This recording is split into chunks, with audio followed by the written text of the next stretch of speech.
அன்புள்ளம் கொண்ட விஆஸ்ட்ரோ டிவி நேயர்களே வணக்கம். நான் உங்கள் அறிமுக ஜோதிடர் வெங்கடேஸ்வரன். இப்ப நம்ம எதை பத்தி பார்க்க போறோம்னா ராகு கேது பயிற்சி பத்தி பார்க்க போறோம். இந்த ராகு கேது பயிற்சியானது மே மாதம் 18ஆம் தேதி, தமிழுக்கு சொன்ன போனா வைகாசி மாசம் 4ஆம் தேதி சரியா சாயங்காலம் 5:10 மணியை போல ராகு கேது பகவான் பயிற்சி ஆகிறார்.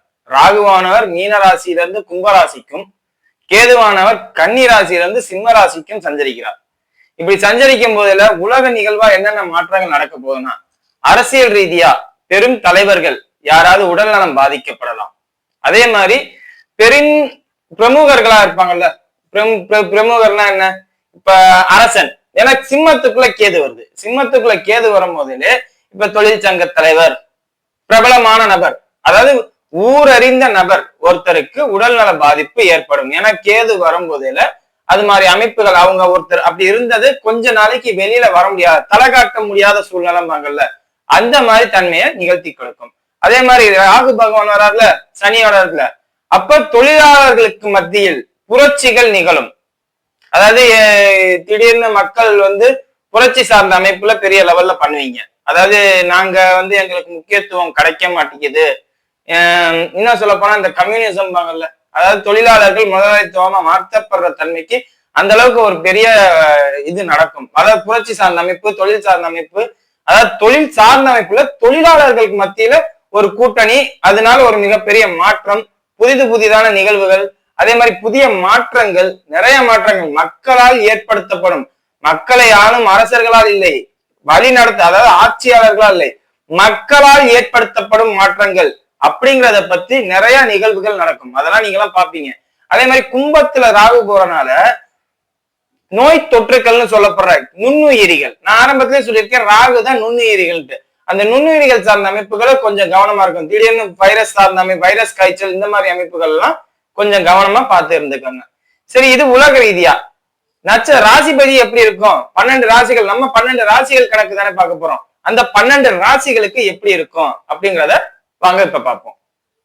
மகர ராசி என்பர்களே, ராசிக்கு 2ஆம் இடத்தில் ராகு பகவான் வர்றார். அதே மாதிரி ராசிக்கு 8ஆம் இடத்துல கேது பகவான் வர்றார். அப்படிங்கும் போது என்ன ஆகும்னா, இந்த கேது பகவான் 8ஆம் இடத்துக்கு வரும்போது இல்ல மன அழுத்தத்தை அதிகமாக கொடுக்கும்.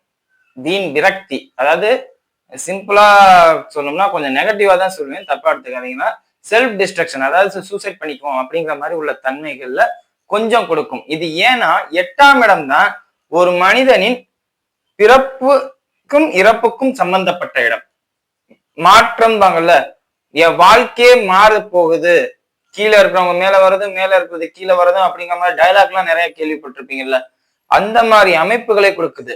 சோ இந்த நேரத்துல உங்களோட ஜனனகால ஜாதகத்துக்கு மட்டுமே பூரண முக்கியத்துவத்தை நான் கொடுப்பேனே ஒழிய மற்றபடி இந்த கோச்சாரத்துக்கு முக்கியத்துவமே நான் சொல்ல மாட்டேன்.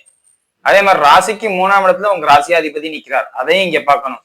அப்படிங்கும் போதுல இந்த நிகழ்வுங்கிறது ஒரு மிகப்பெரிய மாற்றம் உங்க வாழ்க்கையில கொடுக்கும், எதிர்பாராத மாற்றத்தை கொடுக்கும் அப்படிங்கிறத நான் சொல்லணும். இன்னும் சொல்ல போனா உங்களுக்கு நல்ல முறையில, இன்னும் சொல்ல போனா மாற்றம், அதை மட்டும் தெளிவா சொல்லிடுறேன் எந்த வகையில அப்படிங்கிறத நம்ம போகதான் இது பண்ணணும். இன்னும் பார்க்கணும்னா 8ஆம் இடம், அதுதான் இங்க பயமா இருக்கு எனக்கு சொல்றதுக்கே. கொஞ்சம் யோசிச்சு நான் திக்கி யோசிச்சு சொல்றது காரணம் 8ஆம் இடம். 8ஆம் இடத்துல கேது பகவான் வரும்போதுல வழக்கு ஏமாந்துட்டீங்க. இப்ப பாத்தீங்கன்னா சிட் ஃபண்ட்ல பணம் போட்டு ஏமாறுறது இருக்கு பாத்தீங்களா, அது இந்த மாதிரி அமைப்பு தான். சிட் ஃபண்ட்ல பணம் போட்டு ஏமாறுறது, பைனான்ஸ்ல பணத்தை கொடுத்துட்டு ஏமாறுறது. யார்ட்டையும் பைனான்ஸ் எல்லாம் பண்ண வேண்டாம், இருக்கிறது நமக்கு போதும் அப்படிங்கிற ஒரு தன்மைக்கு வாங்க, இல்லாட்டி உங்களுக்கு பாதிப்பு சார்ந்த அமைப்புகள் கொண்டு வரும். அதே மாதிரி நகை சார்ந்த அமைப்புகள் எல்லாம் கொஞ்சம் கவனமா இருக்கணும். ஏன்னா 8ஆம் இடம் நீங்க நகை அடகு வைப்பீங்க, அந்த அடகு வைக்கிறதுனால தேவையில்லாத மன உளைச்சல்கள், இந்த மாதிரி விஷயங்கள்லாம் இருக்கும்போதுல கொஞ்சம் கவனமா பார்த்துக்கணும். அதே மாதிரி 2ஆம் இடத்தில் ராகு வர்றது ஓரளவுக்கு பரவாயில்ல. உங்களோட பேச்சு தப்பா இருக்கும், நெகட்டிவா நீங்க பேசுவீங்களே ஒழிய மற்றபடி நெகட்டிவா உங்களுக்கு இம்பாக்ட் கிரியேட் ஆகாது. பணம் ஏதோ ஒரு ரூபத்துல பணம் வரும், ஏதோ ஒரு ரூபத்துல பணம் போகும், இதுதான் என்னோட அர்த்தங்க. 8ல கேதுங்கிறது ஏதோ ஒரு ரூபத்துல பணம் போறது, 2ல ராகுங்கிறது ஏதோ ஒரு ரூபத்துல பணம் வர்றது. அதாவது பணம் வந்துகிட்டே இருக்கும், எந்த ரூபத்துல வருங்கிறது நம்மளால சொல்ல முடியாது. ஏன்னா 2ஆம் இடத்துல ராகு பகவான் வரும்போதெல்லாம் பணம் வரும் வழி கண்டுபிடிக்க முடியாது, ஆனா பணம் போற வழியும் கண்டுபிடிக்க முடியாது. 8ஆம் இடத்துல ராகு வரும், 8ஆம் இடத்துல கேது வருது. அதே மாதிரி பேச்சுவார்த்தையில கொஞ்சம் கொடூரமா பயன்படுத்துவீங்க. சாஃப்டா இத்தனை நாள் பேசிட்டு இருந்திருப்பீங்க, அன்பா நேரம் நடந்துட்டு இருப்பீங்க. நீங்க வந்து கொஞ்சம் கோரமா, உக்கிரமா, அனாவசியமா, கொஞ்சம் தடுமாற்றமா நிறைய பேசுவீங்க. சோ பேச்சுவார்த்தைகள்ல கொஞ்சம் நிதானம் பண்ணிக்கோங்க. அதே மாதிரி வழக்கறிஞர்களாக இருப்பவர்கள் 8ஆம் இடத்துல கேதுங்க முதல்ல கோர்ட்டு கேஸ் இந்த மாதிரி அமைப்புகள் தான் வருமே.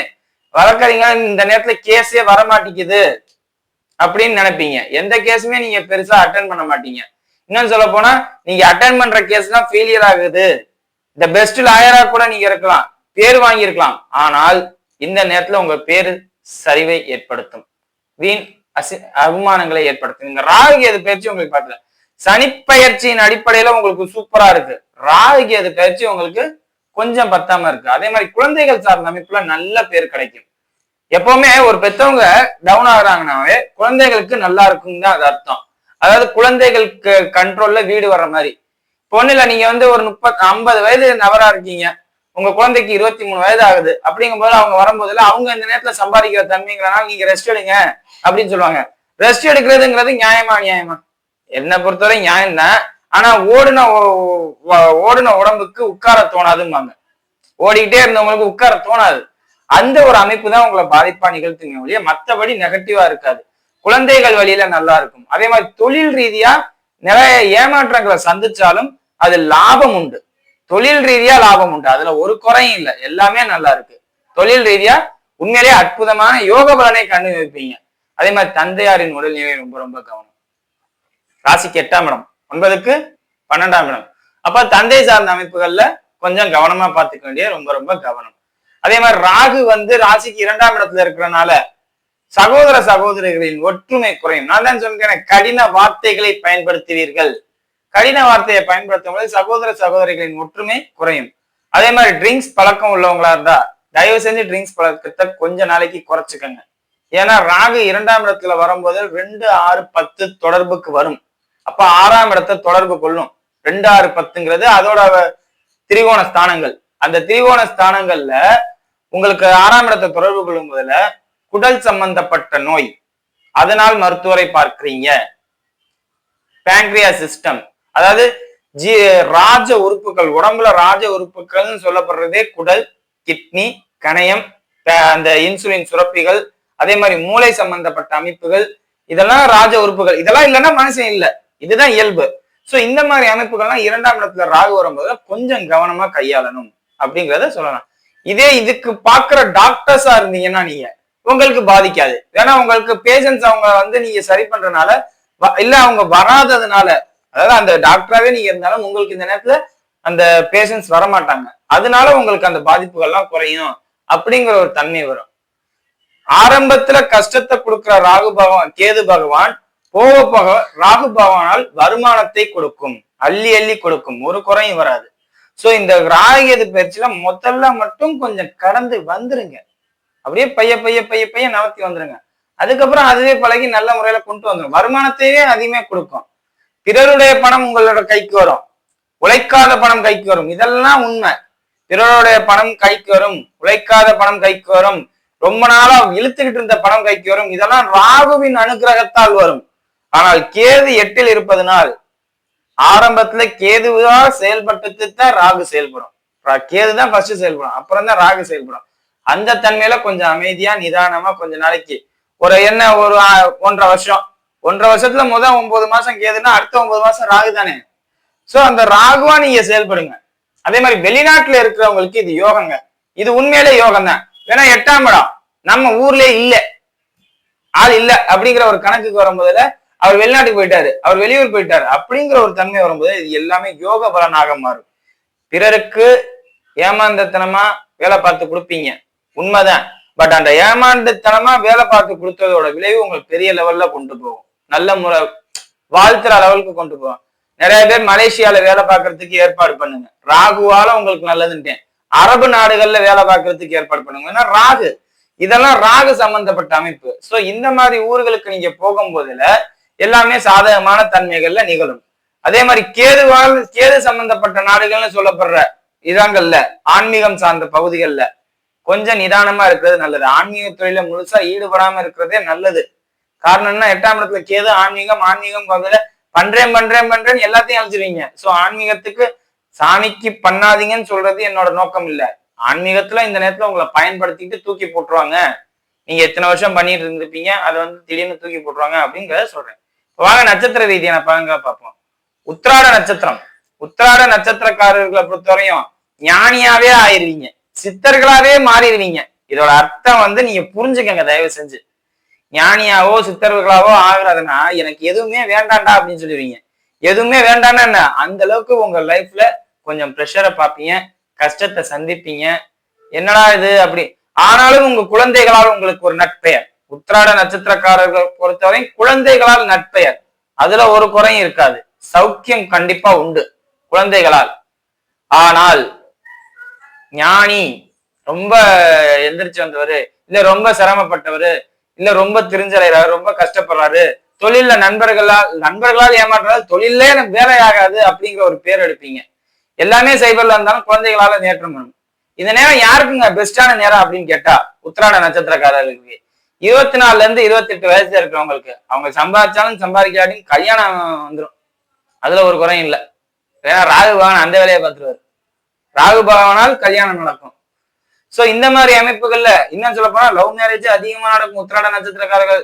சோ உத்திராட நட்சத்திரக்காரர்களின் பெற்றோர் இந்த வீடியோவை பாத்தீங்கன்னா உங்க பையன்கிட்ட வந்து கேட்டு விசாரிச்சுக்கோங்க. எதுவும் லவ் மேரேஜ் எதுவும் பண்ணிட்டு இருக்கியாப்பா என்னங்கிறத முன்னாடியே கண்டிச்சுக்கோங்க. இல்லாட்டி பொண்ணை கூட்டிட்டு வந்து இல்ல பையனை கூட்டிட்டு வந்துட்டு தான் இந்த வேலையை பார்ப்பாங்க. சோ அந்த மாதிரி விஷயங்கள்லாம் கொஞ்சம் கவனமாகவும் எச்சரிக்கையாகவும் இருக்கிறது ரொம்ப ரொம்ப நல்லது. சரியா? அடுத்தது திருவோண நட்சத்திரக்காரர்கள். திருவோண நட்சத்திரக்காரர்களை பொறுத்தவரை பிளஸும் இல்ல மைனஸும் இல்ல, சமநிலை. உடலை கவனமாக பார்த்து கொள்ள வேண்டியவர்கள். பைல்ஸ் ப்ராப்ளம், மூலம் அப்படின்னு சொல்லுவாங்கல்ல அந்த வியாதி, ஜீரணா கோளாறு. நான் ட்ரிங்க்ஸ் அதெல்லாம் சொல்ல, ஜீரணா கோளாறு இயல்பாவே வந்துடும். ஜீரணமாக மாட்டிக்குது, அதனால மாத்திரை போடுற தன்மை அனைத்து வயதினர்களுக்கும் குழந்தைகள் முதல் பெரியவர்களை அஜீரண கோளாறை ஏற்படுத்தும். ஏன்னா 2, 6, 10 வந்து ராகு வரும்போதுல அந்த அமிலத்தன்மையை அதிகப்படுத்திடும். சோ செரிமானம் ஒரு ஸ்டெடியா பேலன்ஸ்டா இருக்காது. பேலன்ஸா இருக்காதுங்கும் போதுல என்ன பண்ணும், சோ அது எப்படி கண்ட்ரோல் அது பேலன்ஸ்டா இல்லைங்கும் போதுல மெடிக்கல் டேர்ம்ஸ் எனக்கு தெரியாது. பேலன்ஸா இல்லைங்கும் போது ஒரு நேரத்துல பசிக்கும், ஒரு நேரத்துல பசிக்காது, ஒரு நேரத்துல நிறைய சாப்பிடுவீங்க, ஒரு நேரத்துல சாப்பிடாம இருப்பீங்க. அதனால அசிடிட்டி ப்ராப்ளம் வரும். சோ இந்த ரிலேட்டடான உள்ள விஷயங்களை மட்டும் நீங்க பாத்துக்கிட்டாவே போதும். உடல் சார்ந்த அமைப்புகளை மட்டும் நீங்க பாத்துக்கிட்டாவே போதுமே ஒழிய மற்றபடி ஏமாந்துருவீங்க, அப்படியா இருவீங்க, இப்படியா இருவீங்க, நெகட்டிவா நடக்கும், இதுக்கெல்லாம் வேலை இல்லை. அதே மாதிரி அடுத்த வருடம் குரு பயிற்சி ஆகும் போதுல வழக்கு சார்ந்த அமைப்புகள்ல அது அடுத்த வருஷம் தான், இப்ப அதை பத்தி பேசுறது. ஆனா இந்த ராகுவால தான் அந்த வழக்கு சார்ந்த அமைப்புகளும் வரும். சோ அதெல்லாம் கொஞ்சம் கவனமா பாத்துக்கணும். சரியா? பேசும்போது ரொம்ப ரொம்ப கவனமாவும் எச்சரிக்கையாவும் பேசணும். சரியா? இதுதான் ரொம்ப ரொம்ப முக்கியமா திருவோண நட்சத்திரக்காரர்களுக்கு பாயிண்ட் பண்ண வேண்டியது. அடுத்தது அவிட்ட நட்சத்திரக்காரர்கள். அவிட்ட நட்சத்திரக்காரர்களை பொறுத்தவரை திருமண அமைப்பு, சுப காரியங்களால் செலவு, இல்லையா யாருக்காவது ஜாமீன் போடுறேங்கிற பேர்ல மாட்டிக்கிறது. நல்லதுக்காண்டிதான் நீங்க ஜாமீன் போடுவீங்க. எனக்கு இப்ப ஒண்ணும் இல்ல, உங்க ஃப்ரெண்டு வந்து என் பையனை கல்யாணம், என் பொண்ணு கல்யாணம், நீங்க ஒரு 2 லட்ச ரூபா வாங்கிட்டாங்க, 3 லட்ச ரூபா வாங்கிட்டாங்க, போடவே வேண்டாம், நம்ப வேண்டாம். நல்ல காரியமா இருந்தா உங்களுக்கு ஏதோ ஒரு ரூபத்துல பணம் கிடைச்சிடும். நீங்க ஜாமீன் போட்டு வாங்கி கொடுத்தீங்கன்னா உங்களை உட்கார வச்சுட்டு போயிடுவாங்க. சோ சுப நிகழ்வுகளால் செலவு அப்படிங்கிறது இயல்பு. அது காது குத்தா இருக்கலாம், கல்யாணமா இருக்கலாம், இல்ல குழந்தை பிறப்பு அப்படிங்கிற ஒரு தன்மையால இருக்கலாம், 2வது குழந்தை 3வது குழந்தை சார்ந்த அமைப்புகளுக்காண்டி கூட இருக்கலாம். சோ எல்லாமே சுப நிகழ்வு தான், மாற்றம் இல்லை. தொழில் சம்பந்தப்பட்ட அமைப்புகள் அப்புறமா பேசிக்குவோம். அது மகர ராசியை பொறுத்தவரையும் தொழில் சார்ந்த அமைப்பு கொஞ்சம். காரணம் என்ன, 10ஆம் இடத்தை கேது பகவான் பார்க்கிறார். அதுதான் உண்மை, வேற எதுவும் இல்லை. கேது பகவான் பார்க்கும் போதிலே தொழில் மந்த நிலையை கொடுக்கும். அது மட்டும் கொஞ்சம் கவனம் பண்ணிக்கோங்க. அதே மாதிரி 6ஆம் இடத்தையும் கேது பகவான் பார்க்கிறார். அப்படிங்கும் போது கடன் சார்ந்த அமைப்பு, ஏமாந்தனால் கடன் சார்ந்த அமைப்பு. சோ யாருக்கும் ஜாமீன் போடுறதை மட்டும் போட்டுறாதீங்க, மற்றபடி எல்லாமே நல்லா இருக்கும். சரியா? வீடியோ இப்பதான் ஃபர்ஸ்ட் டைம் பாக்குறதா இருந்தா லைக் பண்ணுங்க, ஷேர் பண்ணுங்க, கமெண்ட் பண்ணுங்க. சேனலை மறக்காம சப்ஸ்கிரைப் பண்ணுங்க. வேற எதுவும் ஜோதிட ஆலோசனைக்கு கீழே உள்ள நம்பருக்கு கால் பண்ணுங்க. நன்றி.